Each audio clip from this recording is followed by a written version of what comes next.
love reading smut that involves immortal and all-powerful beings with the perfect member of velvet-wrapped steel, do you find yourself questioning the mechanics of how is that actually gonna fit?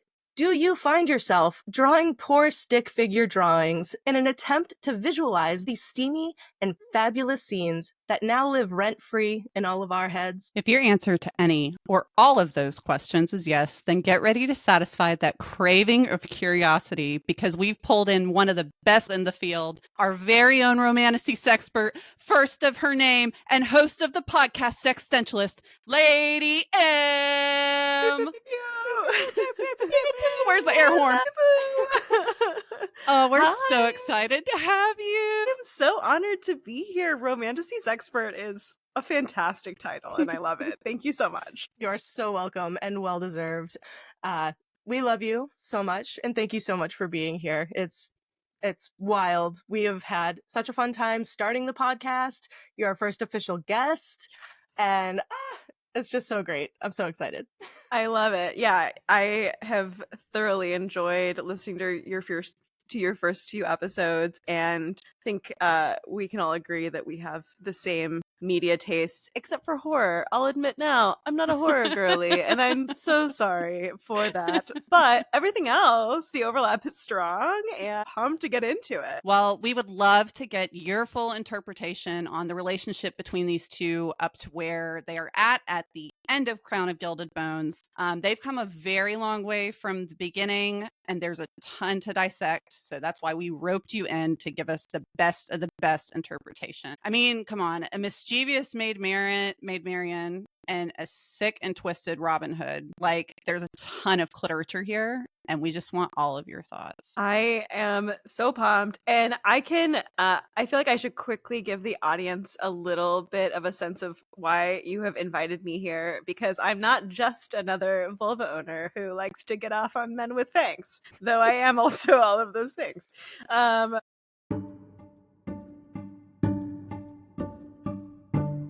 I am a fellow almond trout consumer, is already established, but I'm also a curriculum certified sex educator. So that means that I can't go into any school and teach, but I am educated and certified through a specific curriculum and have volunteered in teaching youth ages 12 to 15 about sex ed. And I also, as already mentioned, have an adult-oriented, kink-friendly sex podcast. So that is the lens with which I approach everything. And as these two know, I like to come to book club every week, and I like to talk about sex, whether anyone asked for it or not. And when I read these books, I had a lot of feelings, as everyone did. So yeah, I mean, like we're kicking off with the virginiest of virgins in terms of FMCs, right? Like, I think in the romanticy world have been predominantly exposed to, if you think about the main romanticy authors, women who have some sexual experience, usually, right? Unless they are on the youngest end of the spectrum. I feel like whether or not a character starts out as a virgin in a series isn't a spoiler, but like, just in case, I won't go off naming who was and wasn't a virgin at the start of their respective romanticy series. But for the most part, they have like had lovers. And in Poppy's case, she not only has never had any like sexual touch or flirty touch even leading up to the start of the series, but like, she's completely isolated and her body is like the asset controlled by the state, right? Which I feel like is such an interesting place to start, right? Like, in a weird way, though, because we're immediately as readers also kind of forced to commodify her body the way that the Ascended do, which is wild, right? But like, yeah, there's a lot to say. I can just kick off, or I can shut the fuck up for a second and let you guys talk. I mean, like, but okay, first of all, your background, incredible. Like, just want to give you some snaps for that, because holy shit. Teenagers are scary. You're you know, yeah. Respect for the teenager part, and also for the sex ed with the teenager part. Yeah, especially, and we won't go on a whole separate tangent, but like, from having worked in the education field and I have this whole idea on dating in today's world with technology. That's a whole nother Yeah. ball game. Getting back on track though. I'm with you. Yeah. I'm with you. I think that yeah, you're exactly right on like how Poppy's body is just seen as this, like, you know, Megan had brought up before, like a cattle for slaughter. She's literally just Yeah. looked at as this object from the beginning. So we have some questions for you, and we're gonna kick right off. Megan, would you like to lead us in with our first question? Let's I do would it. love to, yes. So we are going all the way back to From Blood and Ash book 1. And it's also such an interesting introduction, not only into the world, but also to this character who has been virginized and completely blocked off from everything intimate. So thrusting her into this position immediately is quite a way to start the book. Definitely sets the tone. Smutfully, I suppose. So, going back to the basics, and where it all began for Poppy and Castile, who at the time, of course, we only knew as Hawk, we go back to the famed Red Pearl. We know that our girl has not had any experience whatsoever. And what are your feelings on Poppy kind of allowing this intimate engagement that was initiated by, well, beautiful stranger? Yeah. I first want to just flag, and I don't know if either of you caught this, but like the naming of the tavern being the Red Pearl to me was something I immediately clocked, and I don't know how intentional it was on Armentrout's part, though I feel like language is such a big part of the way that she builds her world and establishes things. I guess that's what writers do, but I feel like her language choice always tends to be really particular. But in American evangelical purity culture, like virginity is often tied to pearls. And so this idea of a red pearl, right? We think of red as being the color associated with blood. Sometimes in like modern contemporary religious context, it's associated with like tainting or darkness or evil. Like it can also be tied, I think, to the appearance of red throughout the course of this entire series. But I just thought it was like very on point that we start out with Poppy's first any kind of intimate encounter in a place that's like a turning virginity on its head, sort of in its name. Especially being a brothel as well. Yeah, true. Yeah, that's fair. I I did forgot not also even. I Yeah, I didn't did not clock even make that the naming at connection. all. just being a girl who sits Wow. at home alone thinking about the language we use to talk about sex or to keep people from having it. But like, yes, this idea that like, yeah, that she's this pristine thing that's now being sort of draped in like this red shroud of, sin or blood, and like who knows. But I think it's really interesting. And I mean, I think that this encounter with Hawk sets such a wonderful tone for Poppy's entire sexual and bodily liberation journey, right? Because I think, and you guys talked about this as well in the other episodes, but she comes from a place of not knowing that she's an empowered woman, but having that be integral to who she is, right? Having this ferocity inside her, and also like this innate curiosity, in part because of her senses, right? I think having the ability to feel some things sometimes at the start of the series helps perpetuate some of that curiosity, but also, just as she describes it, her desire to live. And I think we get so much of Poppy in this encounter. And so even though it's obviously the catalyst for what ends up being a longer term pretty monumental, one might say, romantic relationship, like it, to me, the scene feels so much like a Poppy moment, whereas I think some of the other moments that we'll come to sometimes feel more like a Castile moment, sometimes feel more like a moment of the two of them. And that's part of why I loved it so much, is she's always in her head, but she's like, we get so much of her being in her head so early on in the story. And I loved that. And I also think like, stranger or not, if you've been so inhibited and you feel safe enough to let that curiosity roam rampant a little bit, like, why not? I completely agree. I completely agree. Like, I personally, my parents did not like the whole topic of sexuality and puberty and everything. There was no conversation from my parents. So, like, I related in a way with that moment in the book so much. And I just, it's so true of where if you're just from it all the time and it's treated as like taboo, you know?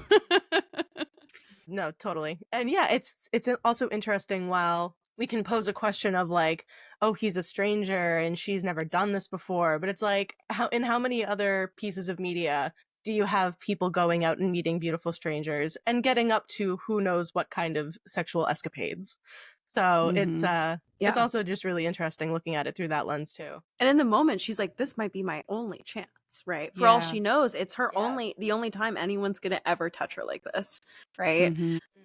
I mean, when you're that starved for intimacy and that curious and the type of person that Poppy just is, like, it's like, and I'm sure there are a number of guards that it could have been instead where she wouldn't have been as intrigued or curious, but Mhm. she had the wherewithal to still leave once he left as well. So she was like still in control, and also though he was pretty and it might have been her only shot. Yeah. Knew her limits. Yeah. Totally. So moving on to, not so much long after that, we are introduced to the one and only Miss Willa Collins, the Let's fucking go. MV motherfucking P. Go. And that's a Oh. diary we all wish we had. So we would love to hear your thoughts and any kind of feelings that you have in regards to her sex diary. Yeah, I love its presence for so many reasons. I love this idea of a woman who's just decided to document all of her sexual escapades in graphic detail, right? And like the fact that I mean, I don't know what traditional versus indie publishing looks like in Solus or whatever, but like it's leather bound. It's leather bound in a castle, right? So like, how many copies are out there? They gossip about it. Who decided? The ladies in wait gossip about it. It's like, so is this? Right. Yeah, it must be mass published. Yeah. Right. Like how? Right. Would love to I have know. I have questions about the lore, but like, I love that. And I think we see this repeated throughout Poppy's journey, but this is really the first instance where Poppy is given a living, breathing, even if not physically living, breathing, but a living, breathing example of a woman who is not ashamed of the things she does with other people, right? Who feels entirely comfortable in her own skin, at least as far as we can read from what we have with the diary, who feels not only that her body is a vehicle for pleasure for herself, but for other people, for multiple people. And she's not afraid to talk about it and use graphic language to do so, right? This isn't a clinical book. This is not a book on anatomy, nor is it even really porn, right? It's not even, I don't think, written for stimulation. Like, it's a documentation, and it also happens to be sexy to read. And I feel like we stumble upon this. Poppy stumbles upon it herself. Not really stumbles upon it. I guess she asks Tawny for it, or Tawny gives it to her, right? Am I remembering that correctly? She steals it from one of the rooms, doesn't she? She sneaks. Well, she out. has it on the balcony. Right? Yeah, she has Yeah. it on the balcony in the study, but for some reason Wait, hold on. I just had a thought. Oh no, we were just talking about the publication, because at this point in the books we know that Willa Collins is an Atlantean. And so she's around and she's living, breathing person. And so my immediate thought for some reason connected. I'm like, oh shit, did she just have that stashed at the Red Pearl? And Poppy was just snatching it. She's just where'd my diary go?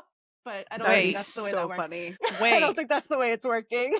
Because they you she's could be on because it's not Willa Collins, she's talked about though. The ladies Yes. in wait that Poppy and Tawny are talking to at one point, I think in Fumble and Nash. They're talking, I think, about Willa Collins, right? Yeah, and it's not her handwritten diary, I don't think. Right? know. Isn't it? I pictured it as being like a print, yeah, I guess whatever stamped. a bind. Yeah, whatever their method of. I don't know. Binding in some countries, I hear they have. We have questions about the binding methods of soap. In some places they have showers, and in some places that's too technological. So I don't have answers around how they're making books. But yeah, I don't know. It's a good question. It would be wild if Willa had just literally dropped her diary. Yeah. Just like, where the hell did this go? And meanwhile, Poppy's got it. Couple of centuries of fucking just Hanging out. gone. At least And she it's has the also- mems. Yeah, and it's also a very interesting. I love that it's from a woman's point of view. Also, super important for Poppy to read that perspective. Mhm. And also the act of Willa Collins doing this as well. So, given that she is a super duper like old Atlantean, for some reason I thought that she had to go to sleep like the gods. And I'm like, oh, instead of tearing apart the world like the deities, she just chose to go fuck around the world and document. And I'm like, what a way to live your immortal life. Say, Pop instead off, of getting queen. bored and committing genocides, I'm gonna go fuck around the world. It's me. It's me. That would be me. I'd come out of stasis and be like, who wants to smash? That was me doing my vampire coffin race. You're Nosferatu. Yeah. I'm Nosferatuing onto the dick, actually. I know that you're not a horror girly, but if you saw the movie, you saw Nosferatu's dick. So- I didn't see the movie. I just read a lot about it because everyone was like, wait, have you not? I have so many questions about the role of sex in this world. And I was like, I won't sleep if I see this shit. That's totally fair. And I'm so sorry.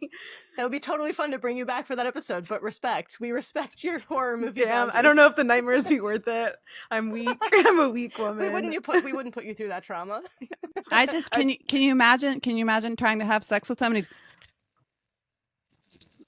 just in the back of me. God, I have a lot of words to say about it. We'll get there when we get to that Damn it. episode. I'll listen to the episode. I'll listen to the episode regardless of not having seen any version of Nosferatu. Don't worry. You think people think that I'm disgraceful now. Oh. We haven't gotten to Nosferatu yet. Anyway. Yeah. Well, bring me back for Van Helsing. Whenever Van Helsing takes place. Oh yeah.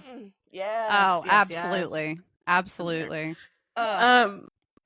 But one other thing I wanted to quickly add too about this, because I think we have agreed that it's so important that Poppy is getting references to like within the context of the book from a character standpoint, it's important that she's learning about what kind of a sexually liberated woman can look like in this world, but also from like a construction perspective, from Armin Trout writing it perspective.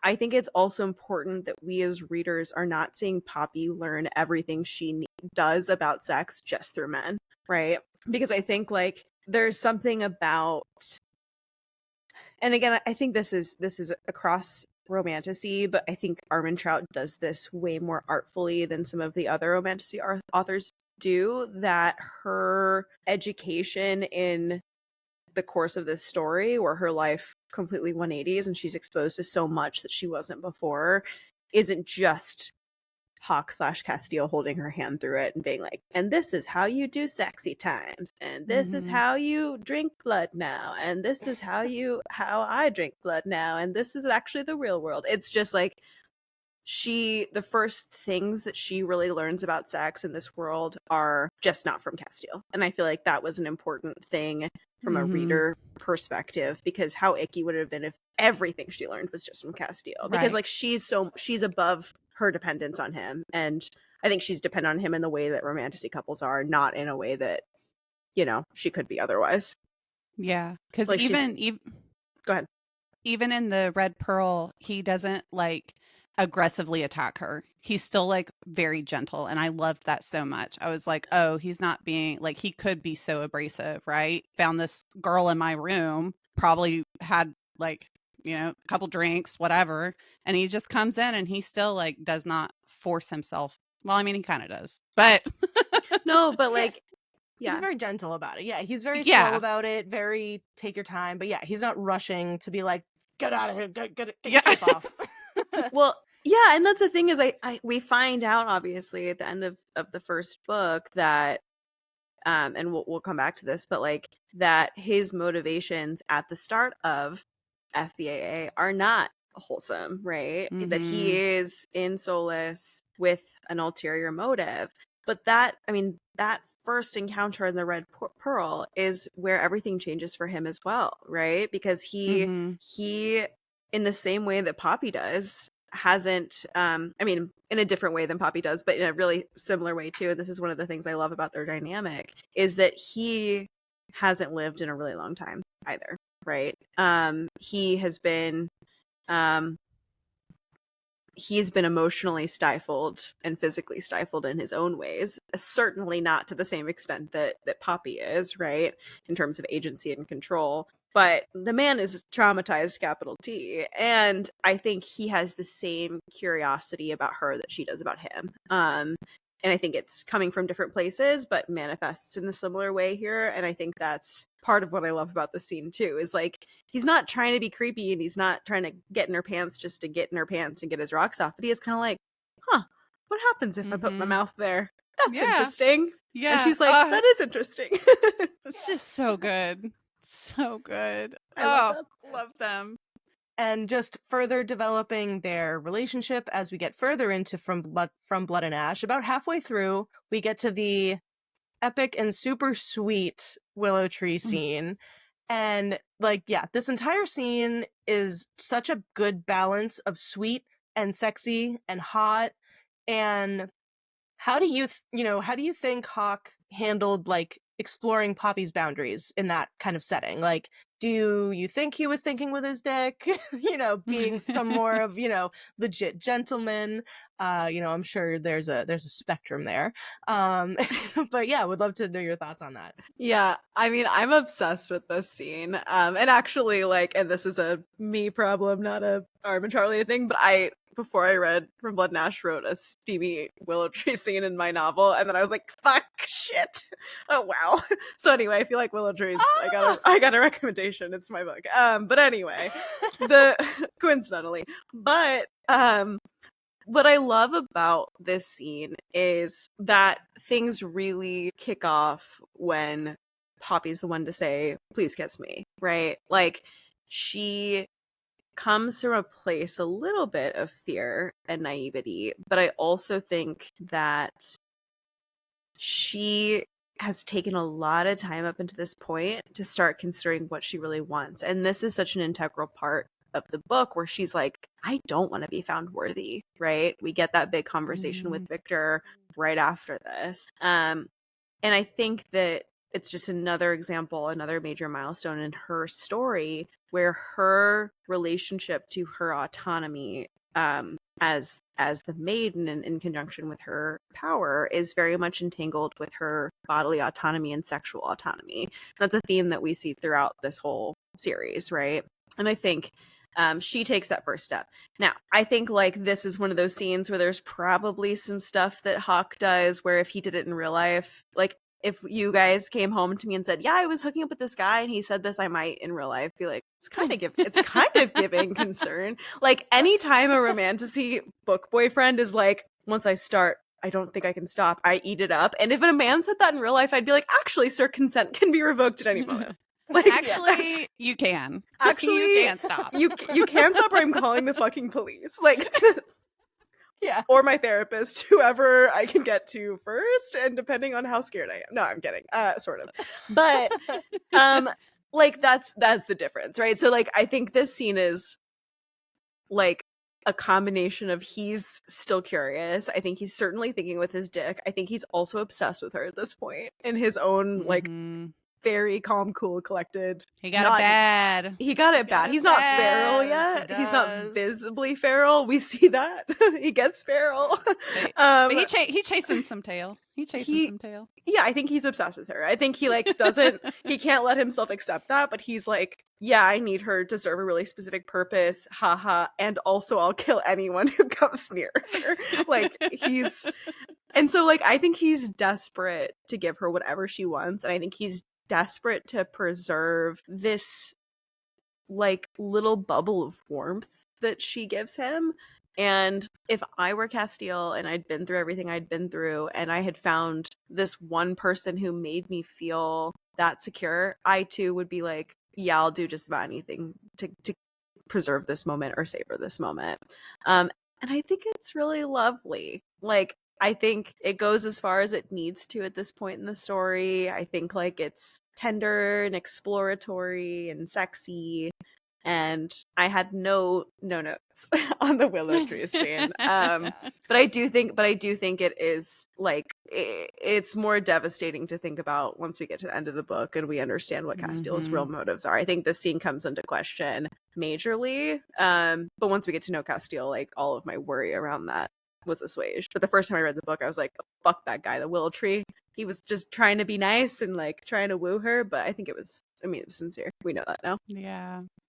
Yeah, it's almost like looking back on those scenes and knowing that at that point in time he was not fully committed to like leaving his plan behind for her.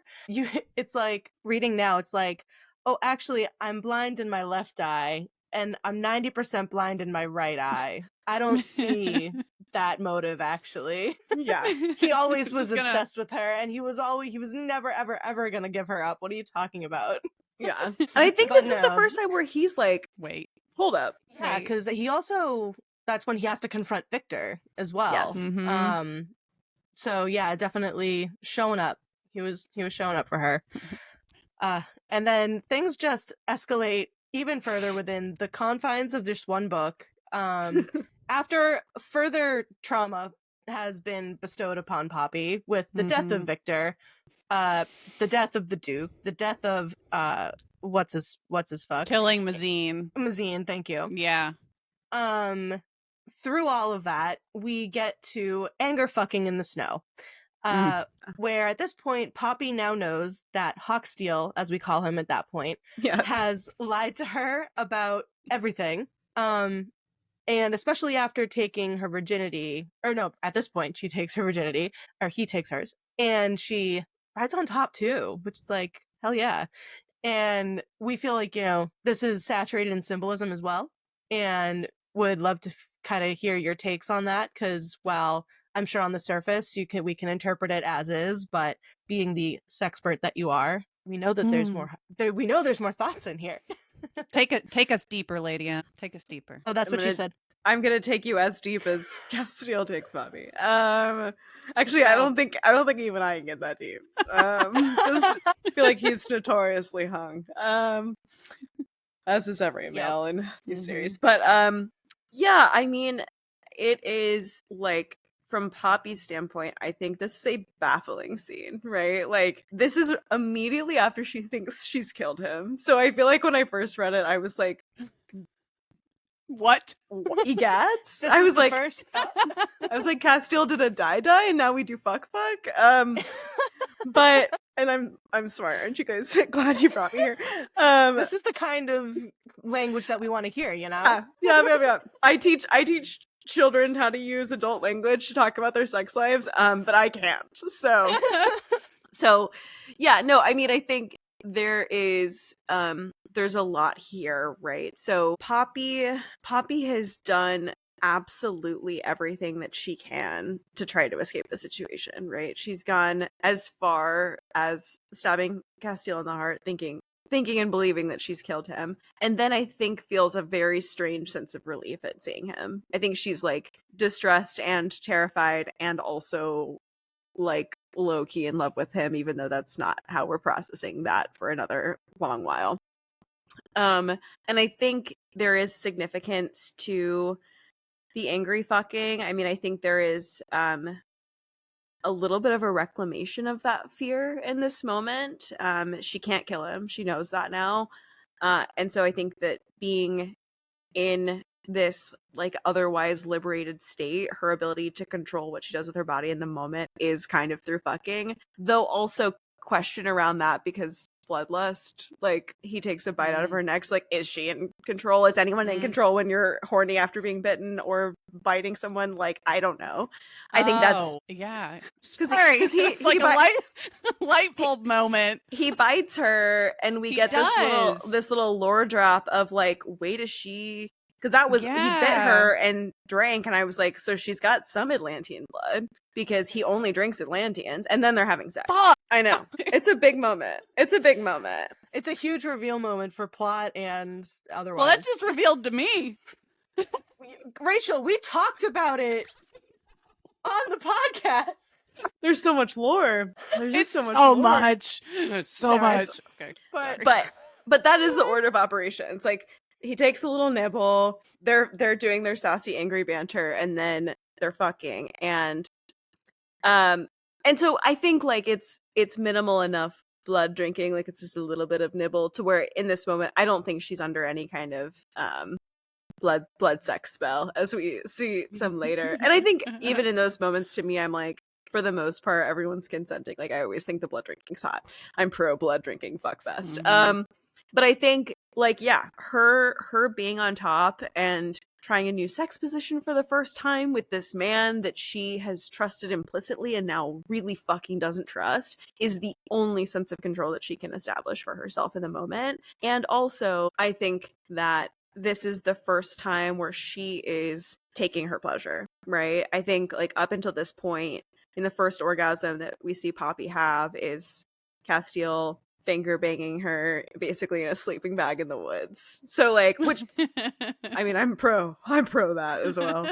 Yeah.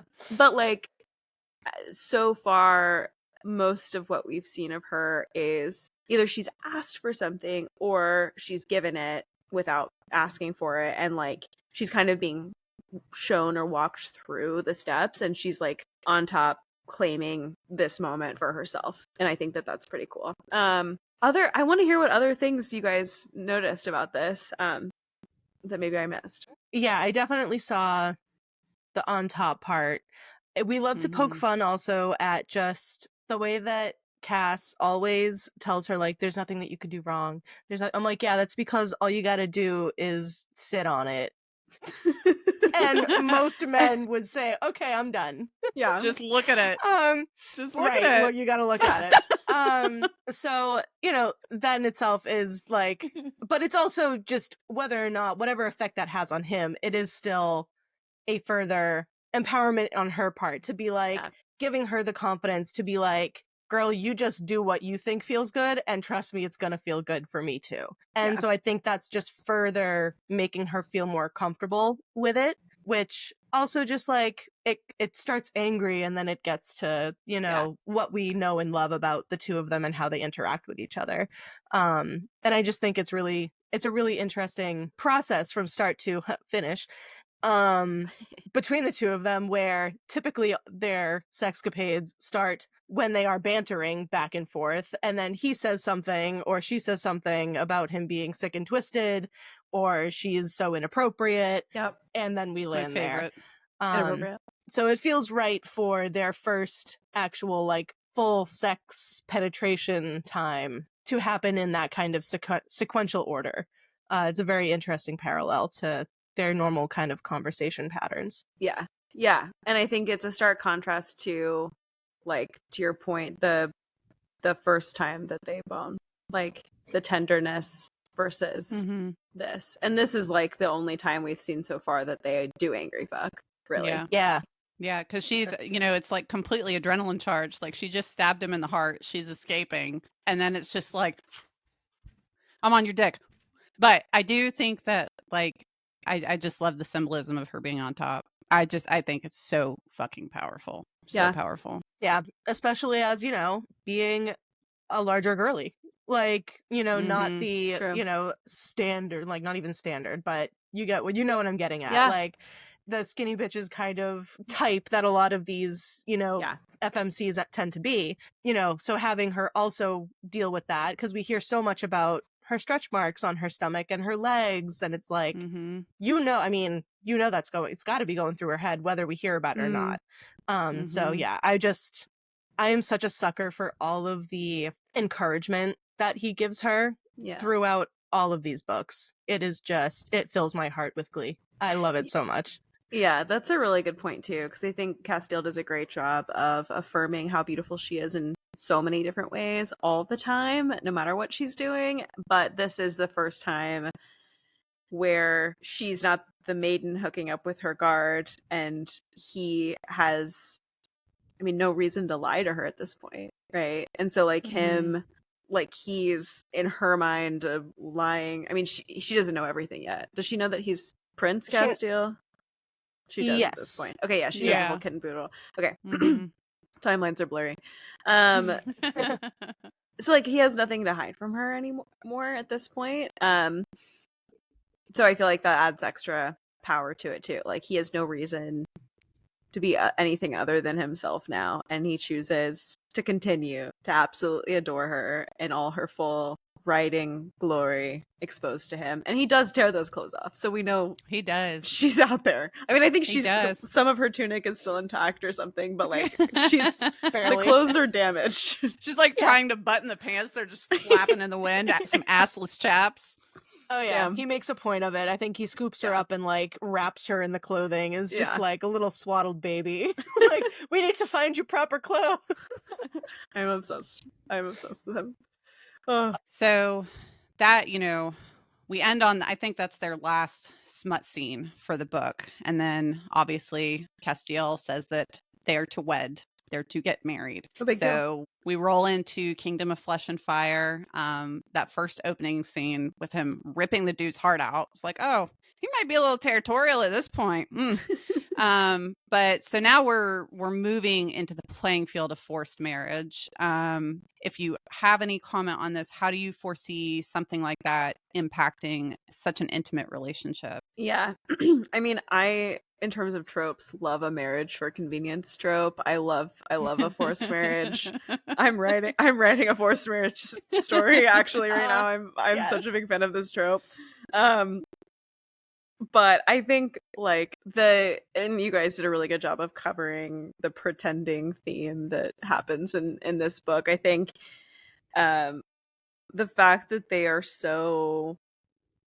both so blind to how much they want each other, or rather that they're blind to how much that want surpasses the physical desire at this point, I think is like comical. I don't know about you two. I mean, I love Flesh and Fire. It might be my favorite of the first three. The end of Flesh and Fire to the Definitely. beginning of Crown of Gilded Bones is like my favorite in conjunction Total. moment in romantasy history. It's so good. It's the best. So Incredible. good. Yeah. So I think it was something I sort of like playfully rolled my eyes at, where I was like, these two. I know they think that they hate each other, think that they don't actually care for each other, but like, come on. Mhm. But I think also it was necessary to move the story forward, because I do think that they're both so stubborn enough that they would have just been like, fine, like let's just get through this and figure out the solution to our problem, and we'll free your brother and free my brother, and then like, yeah, we'll go our separate ways. And like, this was an important complication to make sure that we get the fucking that we deserve from a plot perspective. And also I think like the notion of Atlantean marriages being for love is such a big part of the way that they talk about it, that you can't help but have that intimacy be continually fostered, right? And I also think too that it was something that supported Poppy's feeling more and more part of Castiel's world. Like she wasn't just the maiden to him, and she wasn't just this woman he fucked because he wanted to or hadn't with anyone of meaning to him in a while, or whatever you wanted to make it out to be otherwise. But I think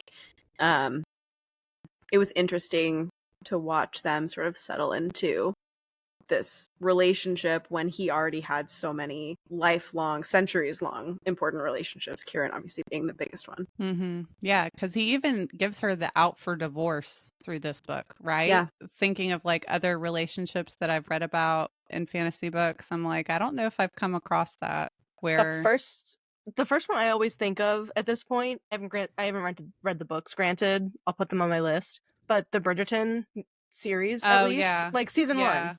This Mhm. felt so season one to me. Yeah.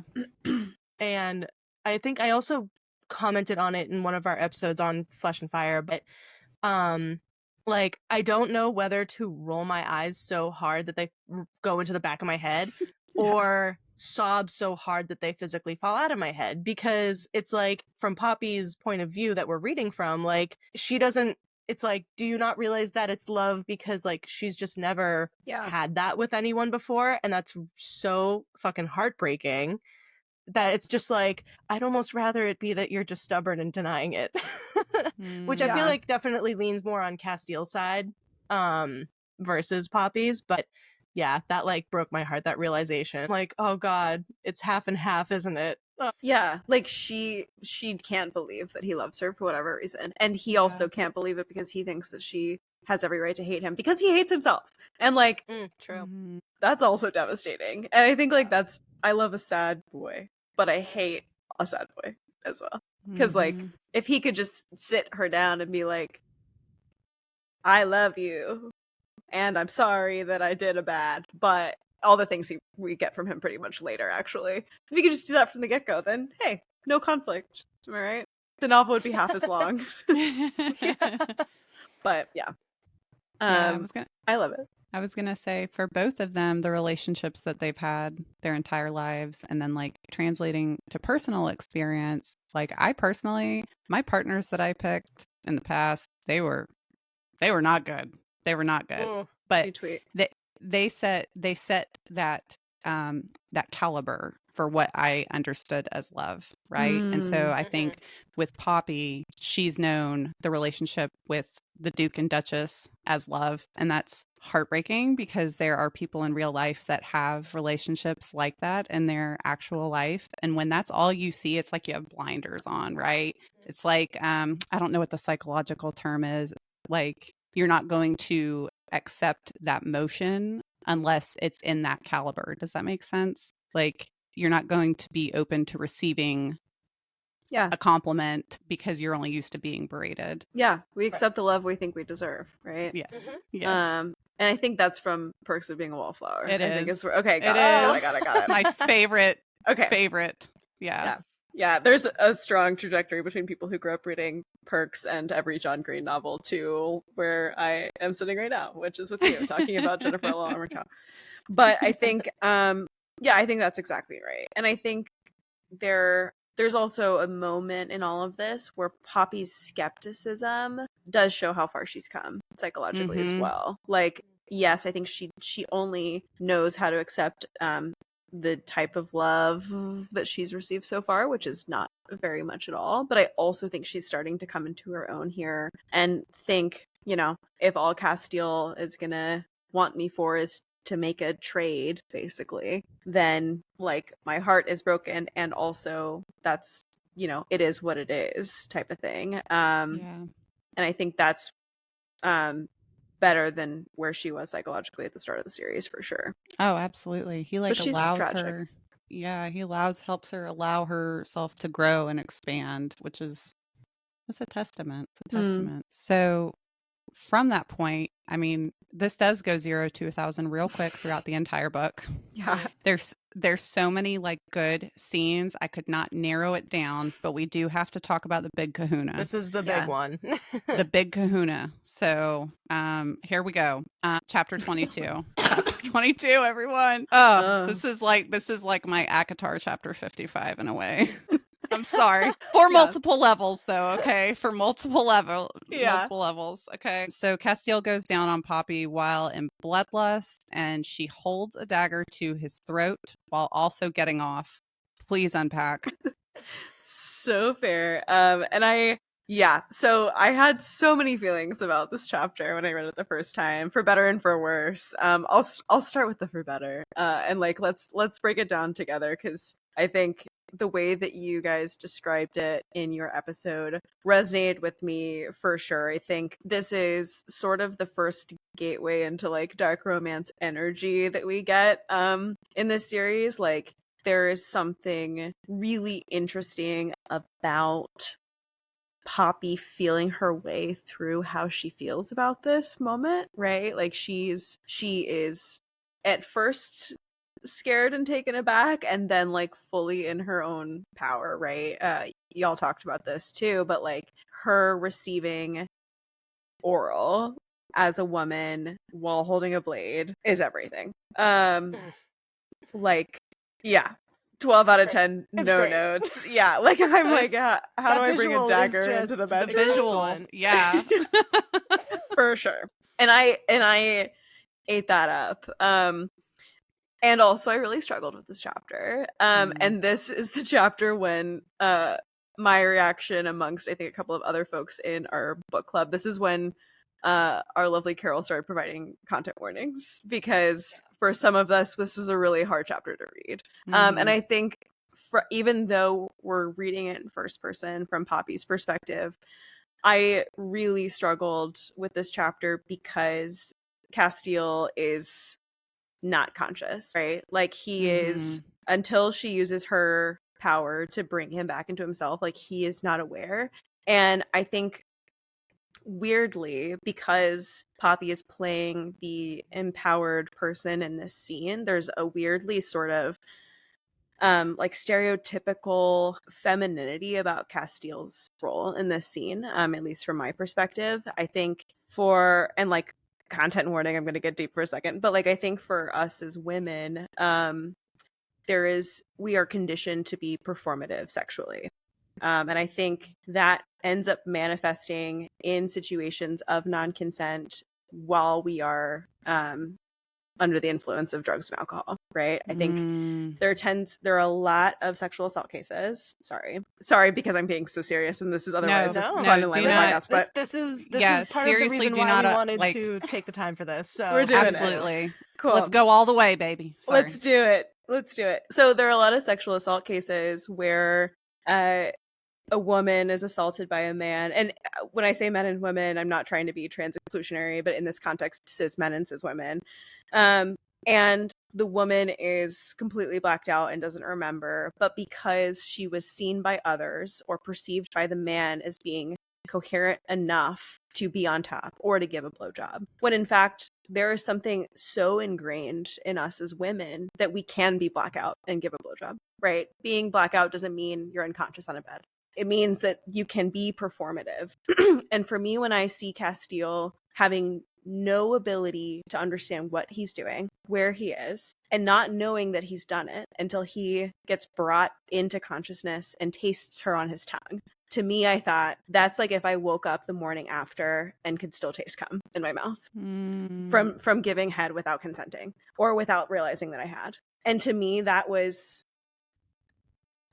really hard to read. And I think like that doesn't mean it was any less hot from Poppy's perspective. And then I also think that like Poppy didn't do anything wrong. But for me, like no matter what the gender is of any sexual encounter, and this is also because maybe in part because I'm queer. So like I've had sex with people of different body, not to say that you can't be queer, and like I'm not trying to exclude anyone or invalidate anyone's queerness, but like for me, like I don't think about sexual encounters strictly from my like womanhood, if that makes sense. And so like for me, I think I felt Castile's vulnerability in a way that made me acutely uncomfortable, because I think that tends to happen to a lot of sexual assault victims. So that was my struggle. I would love to hear your thoughts.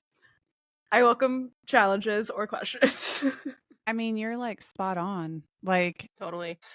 Yeah, I mean, getting deep, we're revealing all whatever. No, there's definitely been points where even like, I feel like I've told my friends at some point, like my girlfriends be like, oh yeah, I give better blowjobs when I'm like super drunk. And I'm like, what the fuck? Why is that a thought that like I would even want, like even try to almost like hold up myself to? Like, it's such a interesting, perspective to see it. And while we don't get from Castile's point of view, you do still get enough detail of the moment and the action that Poppy has to do of bringing him back fully to get him to that point.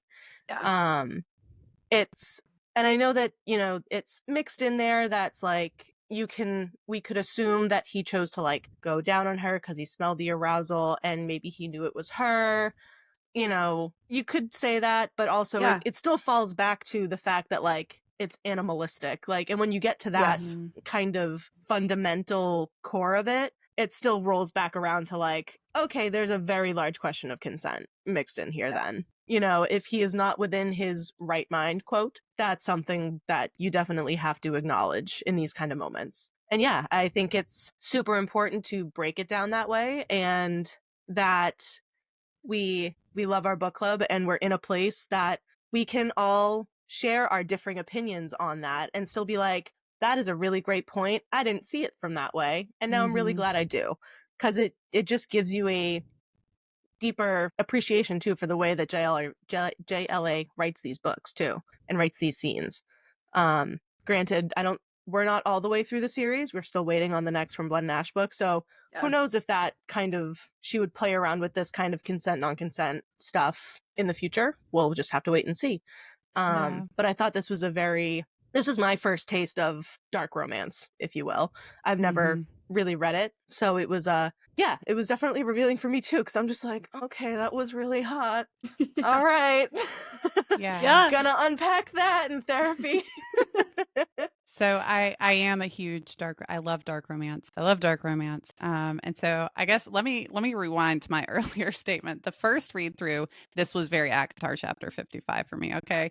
The second read through, and then like, of what you just bringing up now, like the second time reading it through, it really did sit a little bit different, right? Because the first time reading it through, I was like, oh my God, so much going on. So fair. Yeah. But then when you go back and you really do sit down and dissect it, and you really, obviously doing a read through, up to this point, kind of their history and what's going on. The bloodlust, you're like, oh my gosh, it is like being blackout. But with dark romance, like, I have my fair share of a really hard past with a lot of those topics. And so reading through it, it does give you the sense of power and control. So yeah, reading that for the second time through was very hard. It was very hard. Yeah. But then he pops up at the end and he's like, honeydew. And it's like, oh my God, because that's your association that it's her. I'm going to cry. Yeah.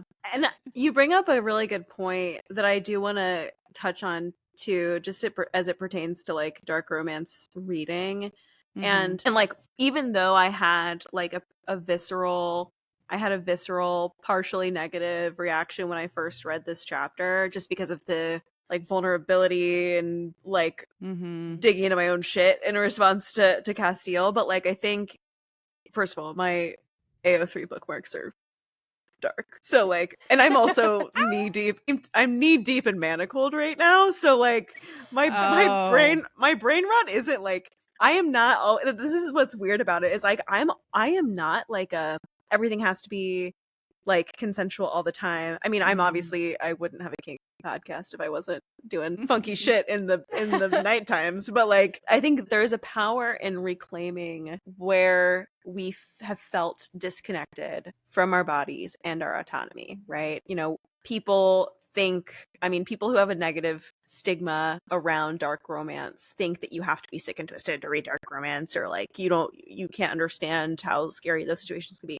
In fact, I think most of the people who really love dark romance find healing in darker representations of sexuality and an ability to reclaim some of those scarier and more dangerous moments, just as it is incredibly common for survivors of sexual assault to explore kink and fetish and BDSM in an effort to reclaim that same thing, right? And so I think if you loved this chapter and got off on it and had that's just as great as if you had a negative visceral reaction. I think like there are so many things that we're conditioned to feel and not feel, the things that we have deprogrammed or not deprogrammed when we read this stuff, that like this is a clunky gray chapter in a lot of ways, and we're getting it from a really specific first person narrative too. So like all of it's to say, I don't yuck anyone's yum, But I do think, before we move on, I just think that is so like beautiful, right? That chapter, like us talking about how it just translates in so many ways, and how everyone is able to connect with it on a certain level. So I love it. It's so great. Moving on from, we could still unpack plenty of the smut that is still contained within Kingdom of Flesh and Fire. So much happens. We kind of hit the big points. So. Yes, for sure. Yeah. Moving on to book 3, Crown of Gilded Bones. Now we start to get to tiptoeing into introducing a third party. And this is the first time I'd read anything like that. So my ears perked the hell up at this first scene that we're going to talk about. Like, we got the fucking and feeding with Kieran at Poppy's back. Let me tell you, I I was all kinds of feeling with this chapter. Like, I have never had that kind of encounter. It's been proposed to me in the past, but it was not with a pairing that I wanted to do that with. So it was a hard So no. fair, so fair. I was We like, saw no, you from across you the room. disgust me, actually. We liked your vibe. Just for some Megan drama, because I don't give a fuck about sharing it. It was with my ex's, this girl that he met, and at the time, me and him were still like together, kind of like casually fucking, but not like dating, even though we were together for like 7 years. And he introduced me to this girl who was like very icky to me, and she apparently thought I was super hot and wanted to fuck us both. And I'm like, when have I ever given off the aura that I would ever want to sleep with you? You were like, an No. honor, and absolutely not. Yeah. I'm like, Said, gonna be below my bar. Pretty much. So, like, that being the only kind of, relation point that I had for this, oh, lordy, whole new perspective on threesomes. I love this scene. Yeah, it's just delightful because it's a very interesting, like, it's a very interesting play. Because is this also the scene where he's feeling her pulse too? Mm-hmm. So there's still like some bodily contact between the two of them. Granted, it's not sexual, he's not touching the sexy parts or whatever. But yeah, it's still just like he's still present in the moment with the physical contact, but also being pressed up against her at the same time. It's just like, Jesus Christ. Yeah. He's like What a supervising. He's like Yeah. supervising. That's He's like exactly checking it. both of their vitals. Like he's like, Yeah. Castiel, you need to stop. And Cass is like, don't cockblock me, dude. And Castiel does try to say like, this could get intense. And Kieran goes, it already is. I just got an idea for some cursed fan art. If someone drew that scene, but then put like one of those orange construction vests on Kieran, super. Like he's wearing high vis, so that the people sucking each other's blood don't attack him. Oh my God. Now I'm just picturing Kieran in a calendar, and every month he's wearing like a different blue collar worker outfit. We're gonna need Sammy on that. Firefighter Kieran. Sammy. I need firefighter Kieran, and I need him right now. Oh my God. I would simply melt The and never hose. return. With his hose? Multiple hoses. He can spray me with whatever hose he damn well pleases. Thank you. So real. So real. But yeah.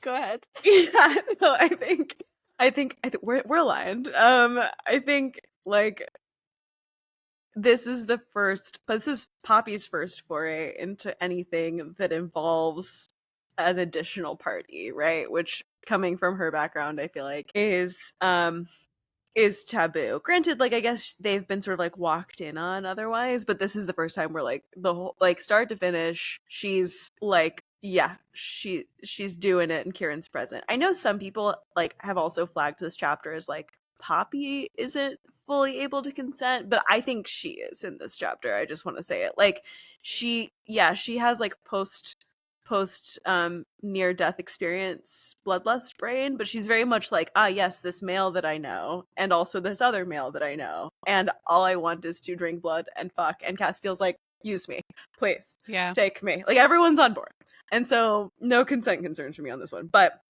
I think I mean, maybe it's not every woman's fantasy, but I think being worshipped by two powerful immortal men, or mostly immortal men, is everything, right? Like I think for whether or not you have considered a threesome before, I mean, certainly if you're a like bisexual or straight woman partnered with a cis man, you're like, if you're gonna have a threesome, like 90% of the time it's gonna be two gals and a dude, right?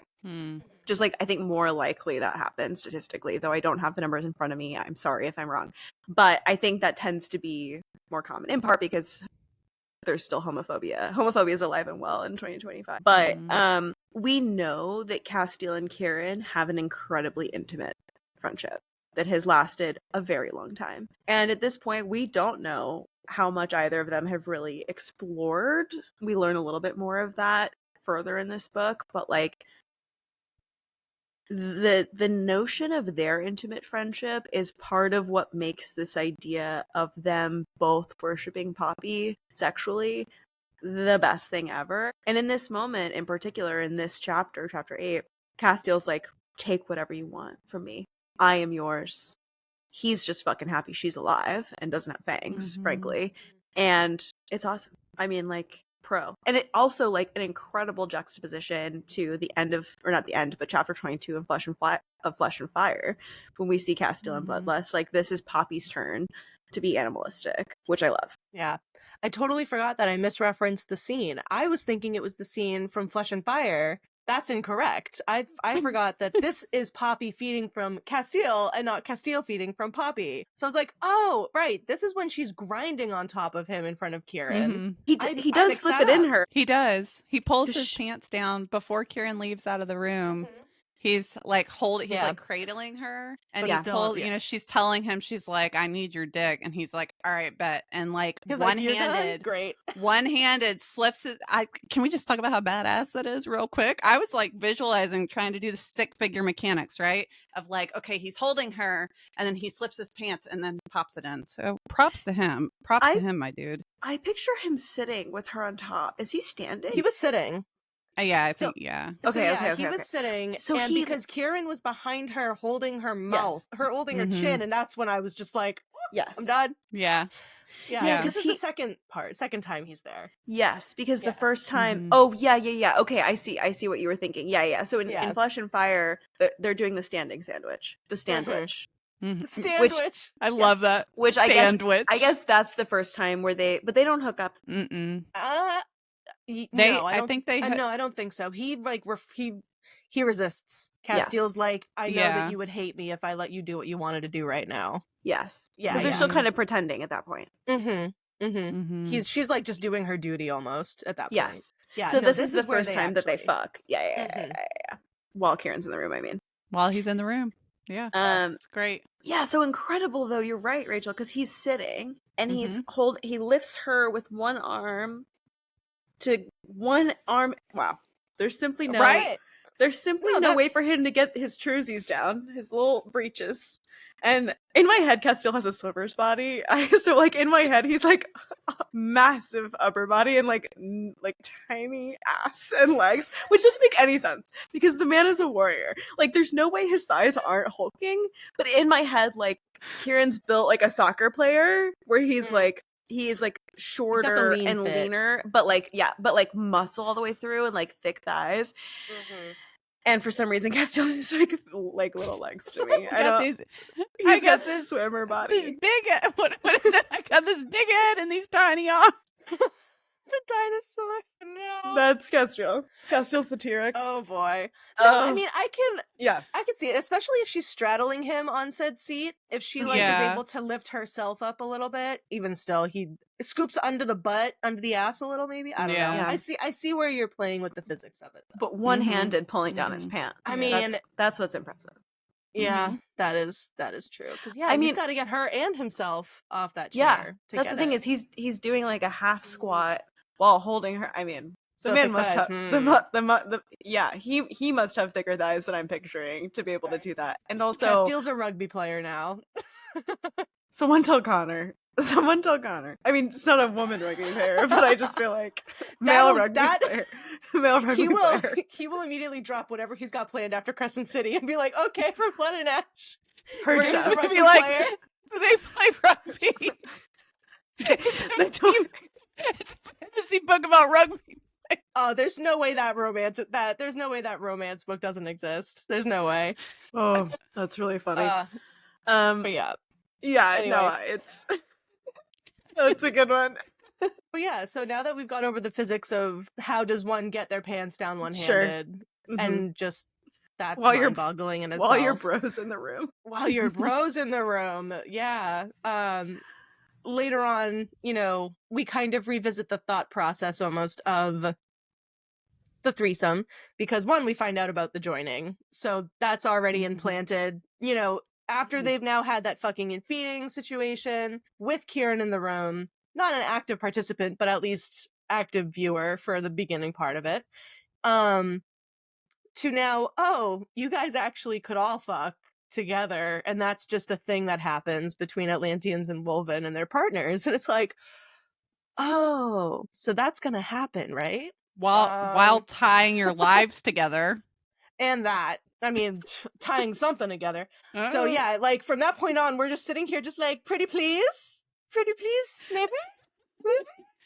Do it. So we get it referenced a little bit later on at this beach party where Poppy does see, 3 people go into a tent, to go have a threesome.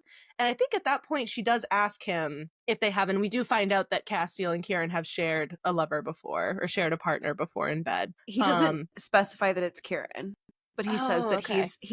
he's engaged in a threesome with basically double penetration involved. Got it. I don't think he names Kieran. I re-listened to it before this in part because I was like, what all happened in that spicy beach situation? I don't know that we know if they've shared a lover. Okay. Do we know that, like, in lore at all? Oh, maybe I just inserted that in myself. I assumed as well. But I don't know if we know it. Interesting. Well, I'm sure that we'll find out because we're rereading them. So stay tuned. Yeah, let me find that out. Aside from that, though, given Kieran, on the topic of Kieran, Poppy watches him get a blowjob and then says, hey, I want to try that. Castiel, come here. And I love this scene because Poppy is not only now exploring another asset of, just intimacy and sexual acts that she has never done before, but also just like the watching. And a part of me does feel conflicted every time I read the scene. It's been twice now. So a whole lot of times, twice. But I still feel conflicted a little bit because I'm just like, girl, stop staring. They are granted, but like then there's the larger conversation about like Wolven or not. They don't care. They're like, everyone's fucking, it's a Dothraki prep party up in here. Like, everyone's fucking everywhere. Like, it's fine. Everyone's watching somebody. It's fine. So that's just more a me thing. But like, it did cross my mind a little bit where I'm just like, all right, now you're staring. I do love how JLA writes how Poppy is kind of internalizing what she's witnessing though. Because she's like, oh, bobbing her head in between his legs how I do when I ride Castiel. And I was like, okay, yeah, do the math. Let's go. Let's think this through. Okay.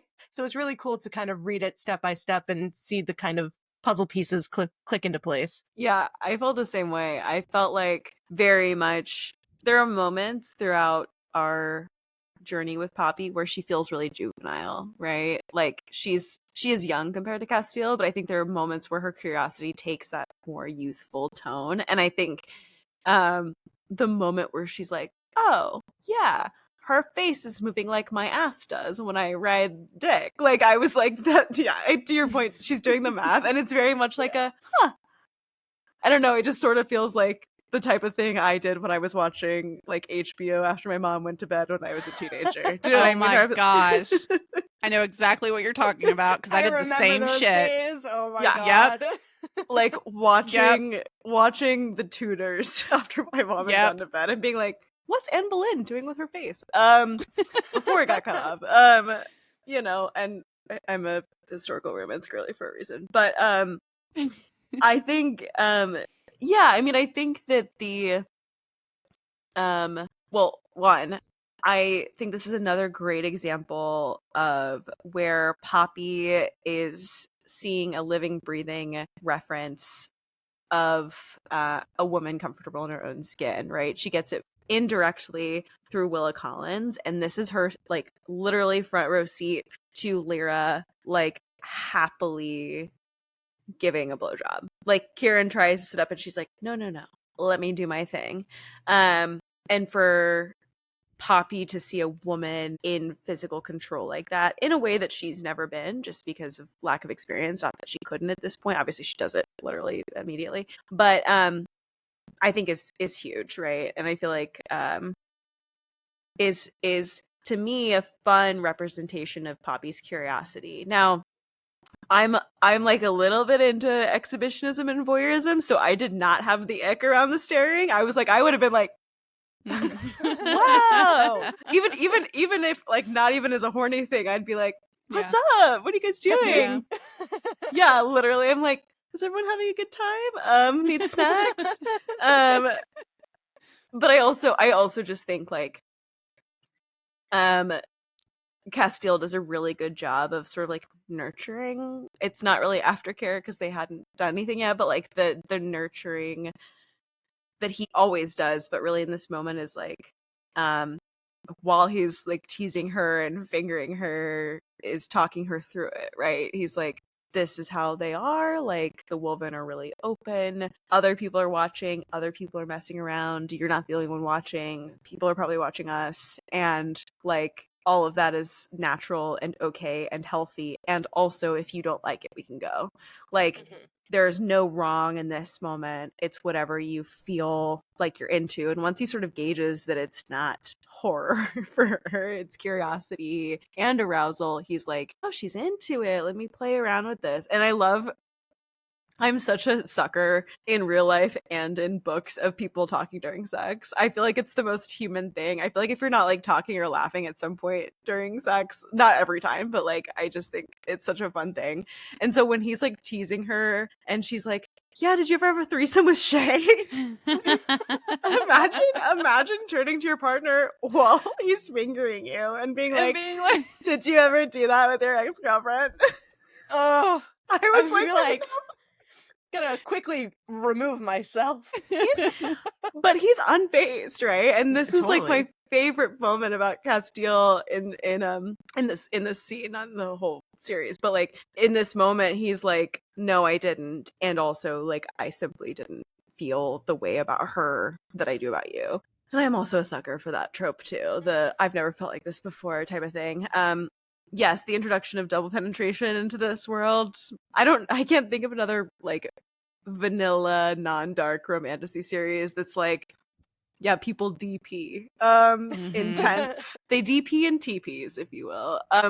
But I think it was very cute and very poppy that she immediately was like, I'm going to try this right now and I'm super excited about it. I think in real life though, like if you saw someone else giving a blowjob and then said, I'm going to do that, like I think if I were Castile and it was the real world, I'd be like, is she pretending she's Lyra? Is this like a competition thing? Yeah. Like I feel like, and I have anxiety, so I feel like maybe I would start overthinking it.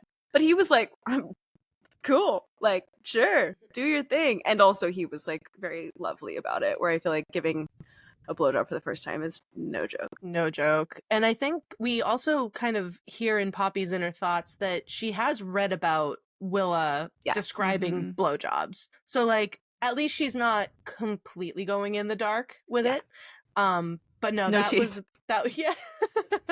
I feel like does she not bite, but like I feel like there's a moment where she I don't know if it's referenced that she like uses teeth like slightly. I don't know. A little scrape. I don't know. Good for her. But yeah, I personally love that moment where she was immediately like, oh, I want to try that. He's like, okay, yeah, when we get back to the couch. She's like, no.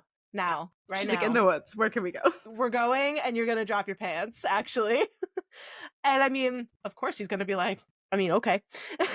At the end of the day, he's still a guy. So for sure. There, they do that. But I think, yeah, I love the kind of turn. And she was just like, I need to do it. Right? No, it's the time. I have the inspiration. And, as the way my brain works, where I'm like, if I have my sight set on a task and doing that task, I'm doing it right now. So whether it's blowjobs or doing the dishes. I'm thinking about, that's the thing I'm about to go do. I just loved Poppy's curiosity. I loved it so much, where she's like, all she's known is like reading about that stuff, like, and that's the other part that breaks my heart a little bit, is like she never had a female figure to walk her through all. I think about this all the time, even though we don't get any background on that. I think about like if she gets her period in this fantasy book, she never had someone walking her through the physical changes that your body goes through with that. Feelings of like isolation of being a teenage girl and growing up. Granted, she has like so much other heavy shit on her shoulders, but makes it even worse. So it's like I just pictured her when she was like looking over at Kieran as like just this like little curious little being, and I just loved her so much and just wanted to wrap her up. And she's like, I'm gonna go do that. I was like, fuck yeah, you are. And she's like, and I'm gonna swallow. I was like, you're better than I am. I totally forgot about that detail. Like, not only your first blowjob, but you're gonna swallow right out the gate. I feel like, Damn. I mean, for sure. Also, though, if you're drinking blood, it's all bodily fluids. Like Yeah. that was my Yeah. thought. I was like, Yeah. she might as well eat ass if you're asking me. Like at this point, like there are My no God. holes that are sacred Yeah, in this true. world. We're No sucking them up. hole- No I holes keep left thinking- untasted, you know? Mhm. No holes left untasted. That's what Poppy said. She said, "What hole's next? What Is hole's that- next? Is that an We- inappropriate hole or?" We'll have to find out the next time we have you on. Maybe we'll have more holes to explore. Who knows? More holes. More holes. More holes. Damn. Ugh. I love that. Maybe that is what the segment will be called in real time. More holes. We're gonna make you a shirt and send it to you, and it's gonna have our little logo, and then it's just gonna say more holes on it. You can wear it back to back in your nut era shirt. Yeah, Yes. special Perfect shout out back to to back. Haley from the BBC Yes. who made Look me at this. that. Look in at that my nut era. pristine. Love it. She made one for my Incredible. husband as well, so we can both wear our in my nut era Love it. shirts. It's amazing. It's so perfect. Oh. I love this community so much. I know, me too. Yeah, and I just love Poppy's Poppy's whole arc in the first 3 books. I think her sexuality is so closely tied to her rediscovery of herself and her ability to take control of her life. And I think we find in a lot of these romantasy books that our FMCs do not have control over a lot of the time. And Mhm. I think Armentrout really artfully explores what going from being absolutely oppressed to building up to one's own like self-liberation with the support of the right people, like what that can look like and how beautiful it can be, even if it's challenging as well. But like the beach party is like, yeah, such a culmination of that. There's more to go, obviously. There's more for us to see, but like, oof. Yeah. Yeah. It's a really great, bookender in the arc like you've talked about, the continuation of, Poppy's sex arc as well as, Mhm. Castiel's along with her. Yeah. So it's been absolute blast. Do you have any kind of closing thoughts or anything else that you would like to, touch upon before we go?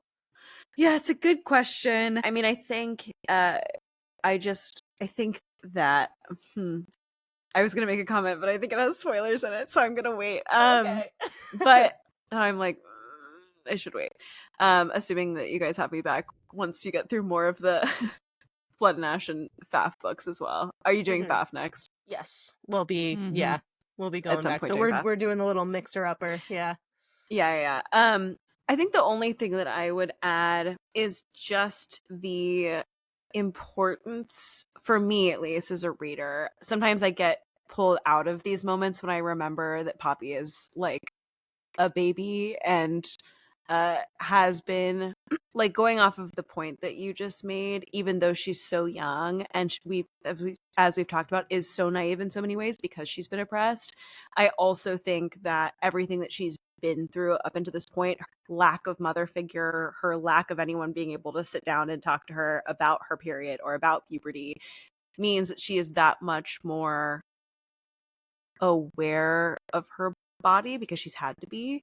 And I think there's a maturity there that I appreciate in her, despite all of the like juvenile way that she sometimes approaches this stuff too. And also I love that Kieran is like, I don't want to say he's the father figure in this sexual trio, but like we see someone who is sort of like chaperoning the otherwise potentially chaotic dynamic of Castiel and Poppy. So, it's not an overarching thought around the sexual nature of her character, but also just, I think, like, their dynamic as a group of characters is magical and special in a way that I don't know that we get in other romantasy books. But I'm biased. Yeah. I die on the Armentrout Hill, as I know you both do as well.